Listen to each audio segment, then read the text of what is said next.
get started. Gateway, Hello. Around Gateway, this week there are no major updates or any changes. One or times RPC restarted. I mean the nodes, and that's all. Everything keeps working nicely.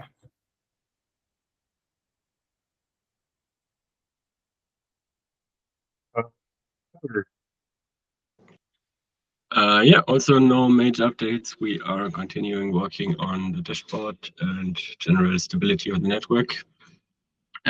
We are also updating the specs, so they've been outdated for a while now, and now we're bringing them in alignment with what's actually deployed. Yeah, gonna open a PR on that today probably.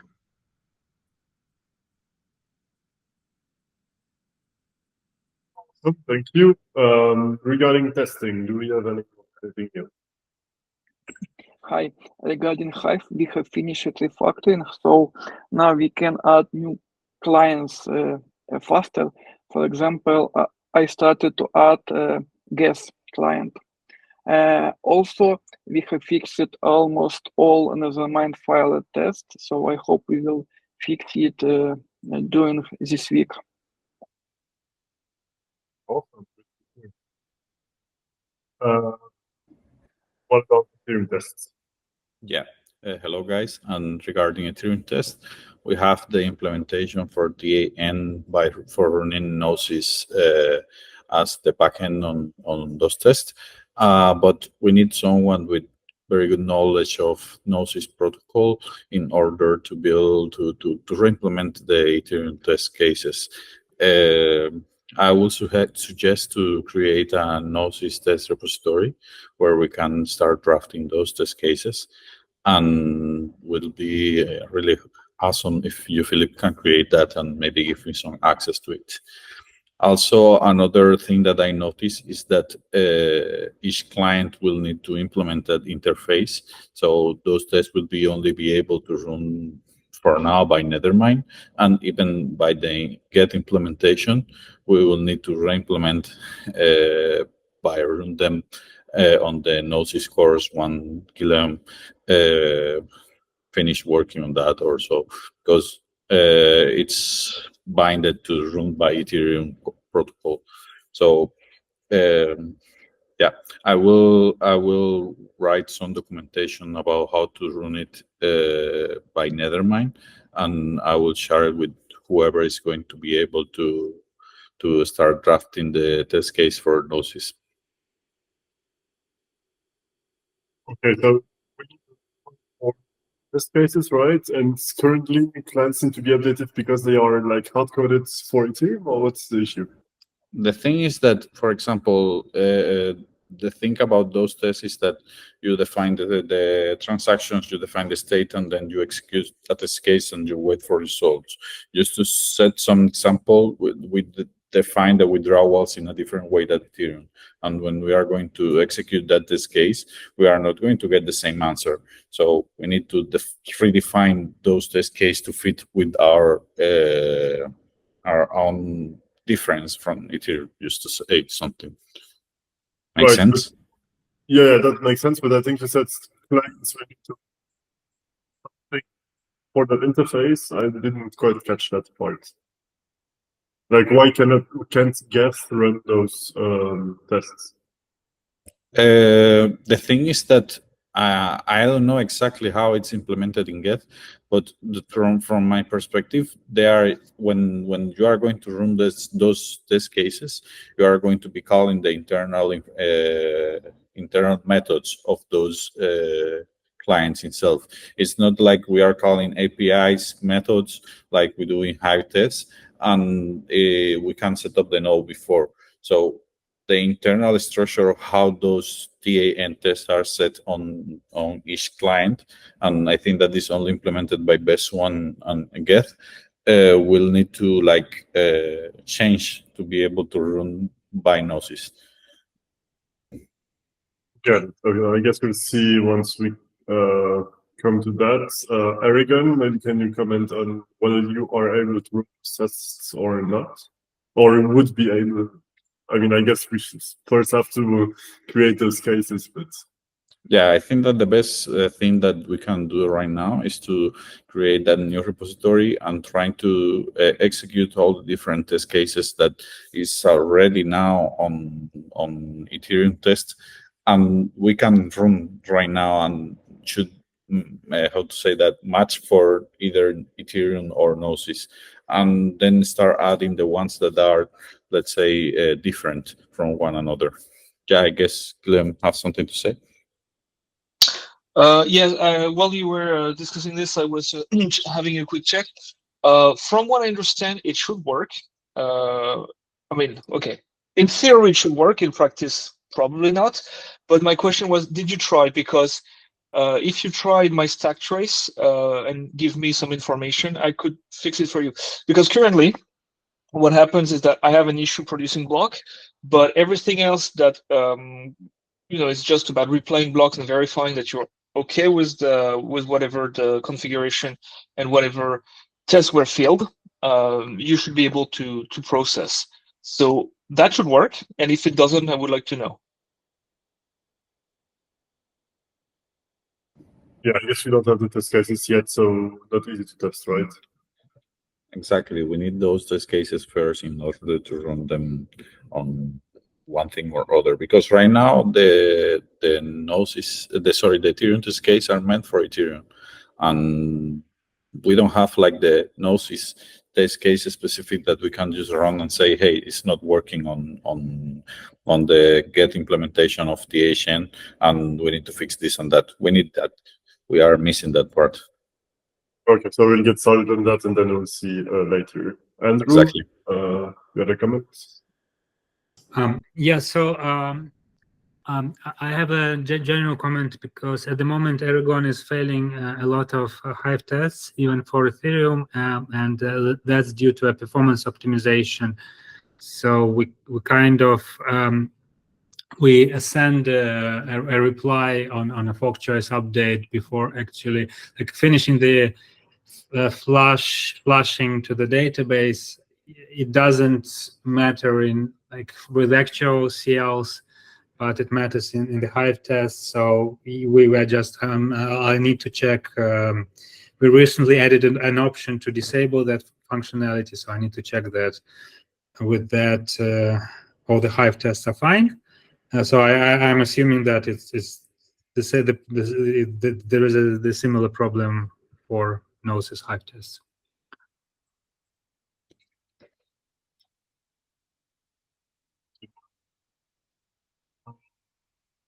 I'll write more about I'll write on Telegram about the technical details.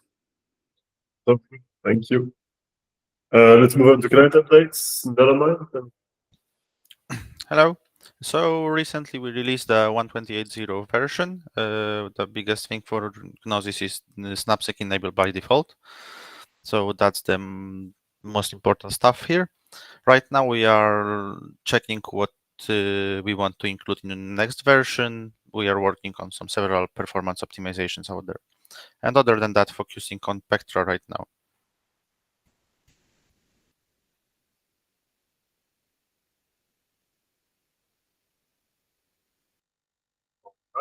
Erigon? Yeah, so we are working on Erigon 3, on the next alpha version of Erigon 3, and also on Pectra. So yeah, I think Somnath has been working hard on Pectra. I don't know things to say about the next alpha. So yeah, Somnath, do you have an extra update? No update. I guess we'll wait and see that.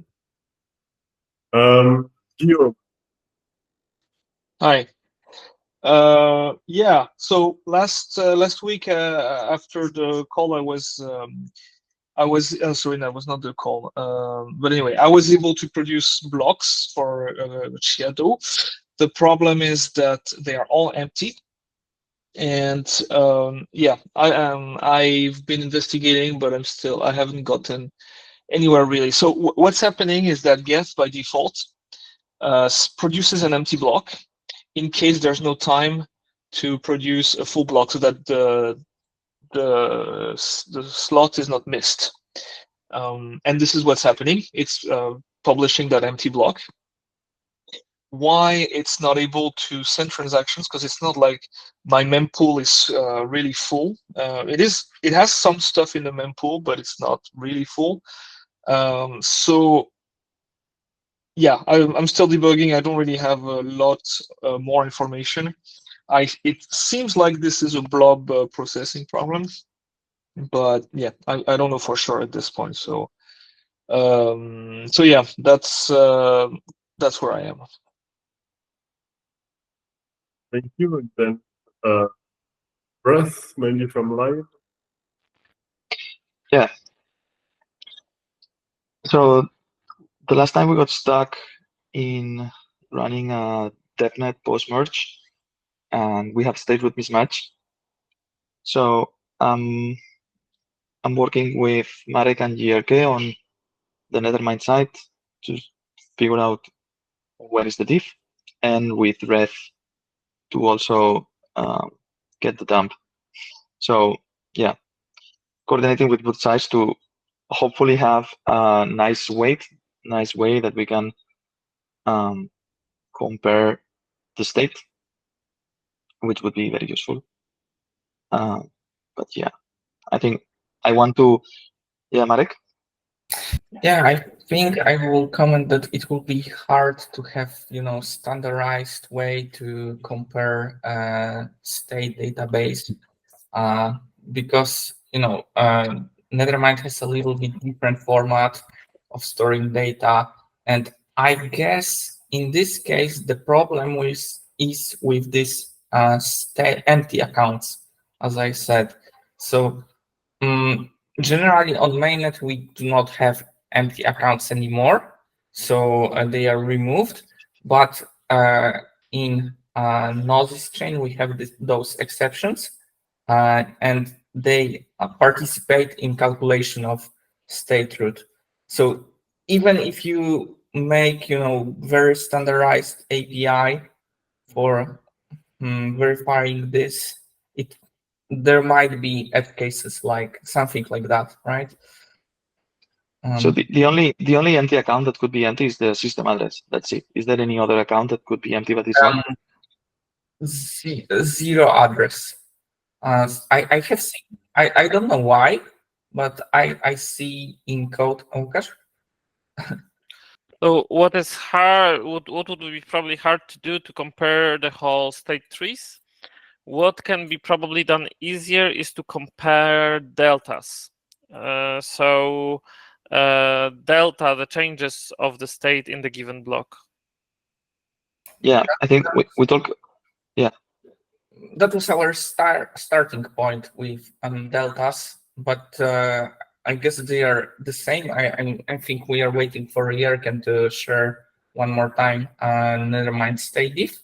But the state tree in this case is so small that we can kind of compare it because there is like 25 accounts or something like that. But right now we have state tree dump from Nethermind, and if we got any state tree dump from Reth, then we could then we maybe will know what account is missing or how many accounts is missing. We will see. That's my perspective. Lion, you can chime in. Yeah, I was saying that I think it would be good to add some standard debug method or something to dump the diff. Guillaume also mentioned that on the last call. And I think you guys agree that now that we have system transactions, it sounds like a very important tool. So this is what Erigon added basically for but for this trace module. So you can right now got full state diff with even state with system calls as well. So, okay, then can you put it on the chat? How can I achieve extract that? We need to ping Erigon to share the diff from your setup. Okay. But I guess the solution will be with dumping full state tree, but we will see. We have like two options, but I guess more helpful will be dumping tree somehow in a full state tree. What is there? But yeah, let's continue on Telegram. Actually, just a quick question. What block is this? Block number 1. Oh, it's pre-merged. No. It's like Appliance setup created to debug to bring ref basically, and I guess Lion, you starting with withdrawals enabled. So with Shanghai, I might be wrong, but post merge basically. I think it's just post merge, but pre-withdrawals. Post Shanghai, post merge. I'm not sure. I have to check. I can give me like 1 minute. Important to be sure that it is post merge, because if it's pre-merge, then many things can happen. I mean, it's post merge for sure. That's the whole point. But I need to check if I think withdrawals are not activated. I mean, which number? Like, do you know the number from the top of your head? I might. Oh, but it's doing a DevNet, so I think. Oh, it's a DevNet. Okay. Yeah, it's not related to Shadow. Yeah, it's just local setup appliance, something like Kurtasis, basically. Something similar to Kurtasis.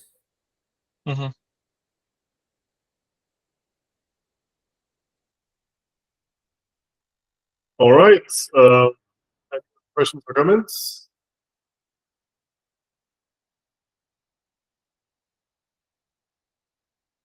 Not. I will get in touch with Marcus then for the Ethereum tests, and yeah, that's about it. Thanks for joining, and see you next week. Thank you. Thanks. Bye, guys. Bye. Have a good one. Thank you. Bye. Thank you. Bye. Thank you. Bye.